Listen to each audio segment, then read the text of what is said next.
Non? Alors, qu'est-ce qu'il expliquait? Il expliquait que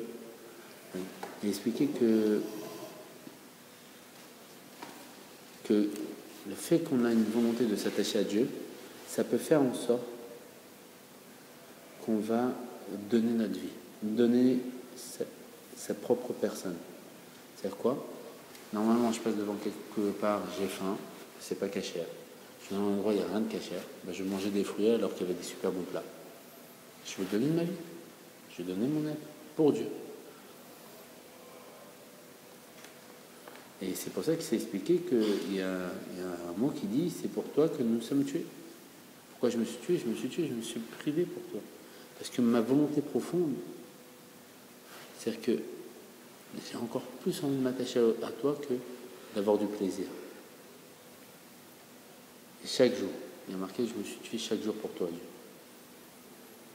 Pourquoi? Parce qu'un juif, il est prêt à souffrir pour sa foi, pour la foi juive. Bien plus, il dit le Rabbi Rayat, il accepte même de donner sa vie pour la maintenir. C'est-à-dire que comme j'ai la foi que Dieu veut que je mange cachère, je suis prêt à donner ma vie. Comment je donne ma vie?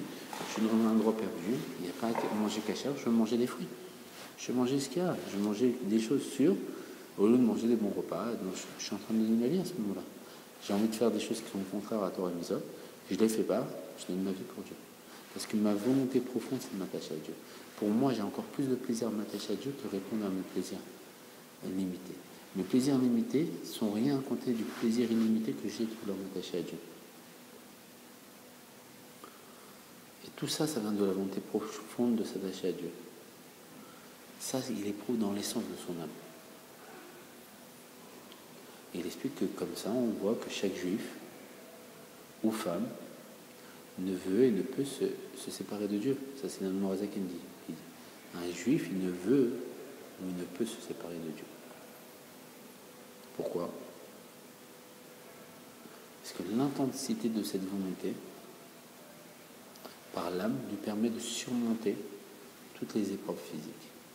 Ça fait en sorte que et il peut vraiment offrir sa vie. Comme il veut vraiment s'attacher à Dieu, il est prêt à tout accepter.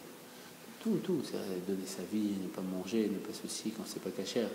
J'ai envie, il a des instants, des pulsions, il ne va pas les réaliser parce qu'il est tellement attaché à Dieu, il a tellement un plaisir pour Dieu que pour sa foi, il est prêt à remettre en cause tous ses volontés personnelles, tous ses plaisirs personnels. Il explique quand même, toutefois,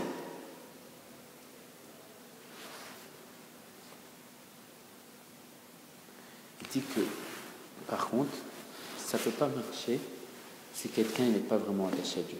S'il n'a pas vraiment une volonté de vouloir s'attacher à Dieu et réaliser ce que Dieu veut, il n'est pas obligé de faire tout ça. Si on veut vraiment faire la volonté de Dieu, on a la force de pouvoir pas succomber au plaisir du monde. Mais si on veut pas vraiment, on se laisse aller, on peut succomber au plaisir de Dieu. C'est que le juif, il a une force de pouvoir ne pas réaliser toute Torah et Mitzvot par rapport. Parce qu'il y a, comme on dit, il n'y a rien qui résiste à la volonté.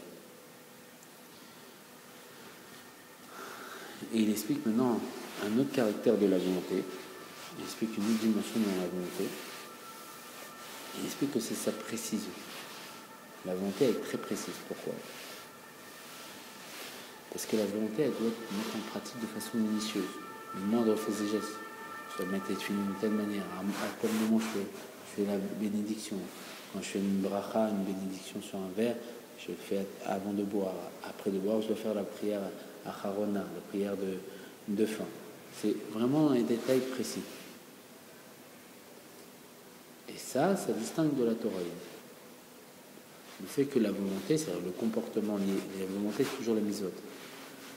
Elle soit tellement précise, ça la dissocie de la Torah. Pourquoi? Parce qu'apparemment, la Torah, c'est quoi? Elle explique que c'est la sagesse et la compréhension. Comme on explique que Rabbi Meir pouvait expliquer de 70 façons qu'un reptile était caché, de 70 façons qu'un reptile n'était pas caché. Parce que dans la sagesse, tout peut être remis en cause. Mais dans la volonté, c'est précis, c'est structuré, c'est une vraie précision. Parce qu'il explique que la sagesse, c'est un mode de raisonnement. Chaque personne, on va leur donner des éléments, ils vont comprendre la chose de façon différente. Et après, ils vont avoir des conclusions différentes.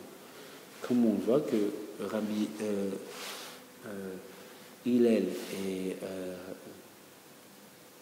Bet Hillel et Bet Shammai, ils ont étudié chez le même prof, chez le même rabbi, et chacun, ils avaient une compréhension différente. Hillel, il avait une compréhension de la Torah de façon à trouver toujours des circonstances atténuantes, et la halakha, la loi, le juif, elle va comme lui.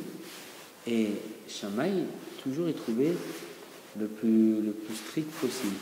Et une fois, on dit qu'on les a réunis les deux pour qu'ils en finissent avec leur marloquette, leur divergence d'opinion. Ils étaient pendant des heures en train de parler, et à un moment, ils ont voulu voir les gens, ils ont ouvert la porte, et ils ont vu Hillel par terre comme un enfant, et Shammai en train de lui expliquer le géant de sa pensée. Hillel, il avait compris la grandeur de la pensée de Shammai. C'est pour ça que comme Mashiach viendra, on ira selon la halakha de Bet Shammai, et le rabbi dira que c'est pas le rabbi sûrement il ramène des personnes qui expliquent que j'ai vu ça, il me semble dans une sira du rabbi, que le fait qu'on n'est pas dans les halakhot de Bet Shammai, c'est un grand torse, on peut dire, pour le peuple juif, du fait que c'est une telle élévation de pouvoir respecter les halakhot, les lois, selon la volonté, selon la compréhension de Bet Shammai. Mais on les comprendra quand Mashiach sera là pour voir.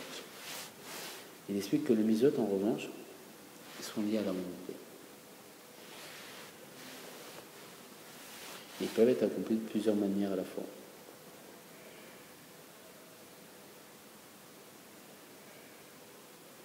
Il dit, elles peuvent être accomplies de façon différente, mais que quand on a respecté tout, on donne du plaisir à Dieu.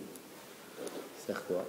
C'est-à-dire que Dieu, il a une volonté. Cette volonté, c'est un package, un tout. Ce tout, ça s'appelle 613 misot. Plus ces 7 messages, 620. Et 620, c'est valeur numérique Keter, la couronne. Quand on réalise ça, on donne la couronne à Dieu, on fait de Dieu notre Allah. Et donc, il se dévoile. Et qu'est-ce qui se passe? Le fait qu'il a un plaisir dans ça, il se dévoile Dieu.